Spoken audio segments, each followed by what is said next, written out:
बहुत समय पहले की बात है, जब सत्य, धर्म और न्याय राजा के सबसे बड़े गहने माने जाते थे। तब अयोध्या नामक एक नगर में एक महान राजा राज करते थे। उनका नाम था राजा हरिश्चंद्र। हरिश्चंद्र न सिर्फ एक शक्तिशाली राजा थे, बल्कि सत्य के परम भक्त भी। उनके राज्य में ना कोई अन्याय होता था, ना ही कोई भूखा सोता था।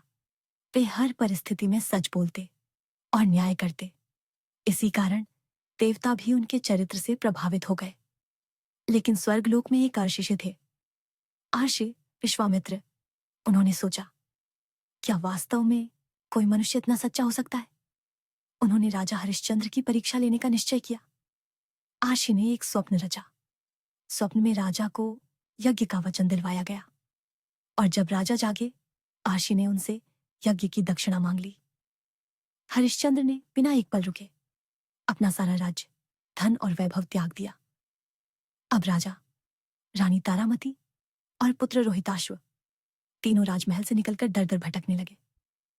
पेट भरने के लिए रानी ने एक ब्राह्मण के घर दासी का काम स्वीकार किया, और राजा हरिश्चंद्र ने श्मशान में काम करना शुरू कर दिया, वह भी सच्चाई निभाने के लिए। एक दिन उनका बेटा रोहिताश्व सांप के काटने से मर गया।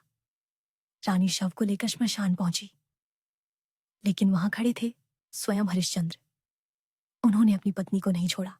कहा, श्मशान कर शुल्क लगेगा, ये नियम है। रानी रोने लगी। एक माँ जो अपने बेटे को खो चुकी थी, और पति जो धर्म के आगे पत्नी को पहचानने से भी मना कर रहा था। उसी समय महर्षि विश्वामित्र वहां प्रकट हुए और सारा माया जाल तोड़ दिया। देवताओं ने राजा की परीक्षा पूरी मानकर उसे आशीर्वाद दिया। रोहिताश्व जीवित हो गया। राजा हरिश्चंद्र ने दिखा दिया कि सत्य की राह मुश्किल जरूर होती है, लेकिन अंत में वही जीतता है।